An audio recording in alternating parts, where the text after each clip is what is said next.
Земенският манастир е разположен сред горите на хълмовете на Конявска планина, на около 2 км от град Земен, в централната част на Западна България. Приема се, че манастирът е основан през 11 век.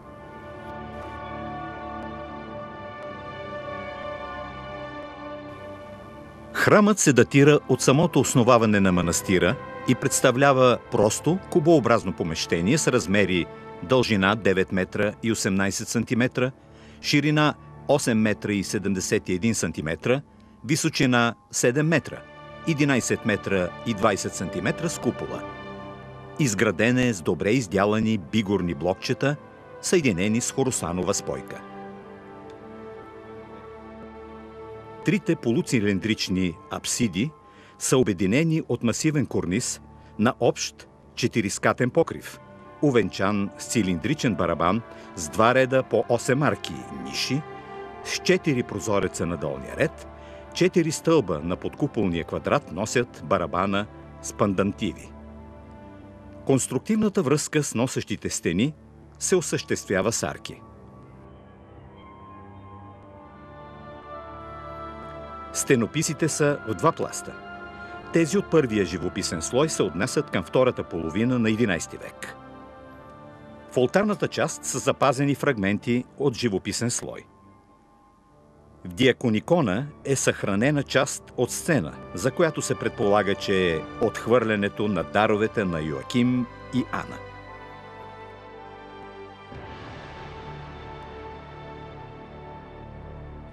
Добре са запазени забележителните стенописи с библейски сцени от 14 век.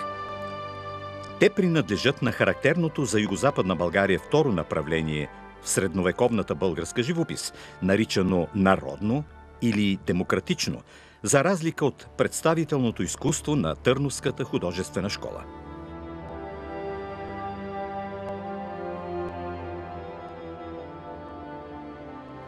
Те са най-представителният запазен паметник от това направление в българската живопис през 14 век.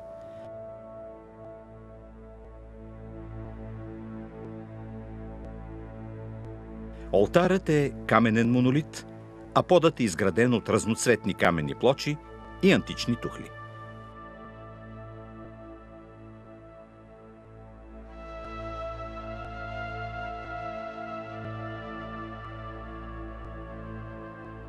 Куполът е изграден от камък и се издига върху широк цилиндричен барабан.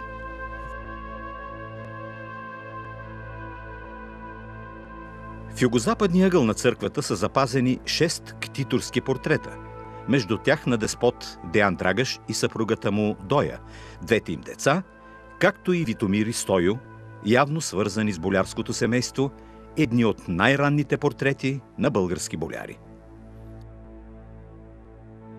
Сцената «Изковаването на гвоздиите за разпятието» е единствената досега в българската монументална живопис и представлява първият трудов сюжет в средновековната българска живопис.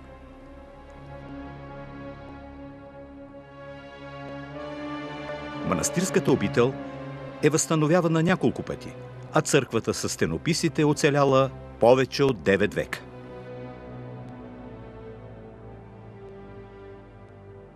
От манастирските архиви е видно, че църквата е укрепвана през 1830 и 1860 година. През 1867 година майстор Миленко Велев от село Блатешница построява първата манастирска сграда, осветена на 20 май, денят на свети Йоан Богослов от кюстендилския митрополит Игнатий. От тогава на този ден всяка година се провежда традиционния пролетен събор за прослава на светеца.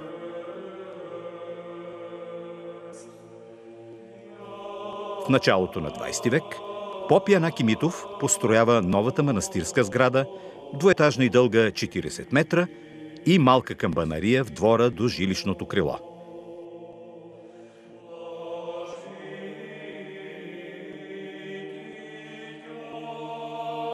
На 5 март 1966 г. Земенската църква е обявена за паметник на българската архитектура и живопис, а Земенският манастир – за национален музей който става филиал на Националния исторически музей през 2004 година.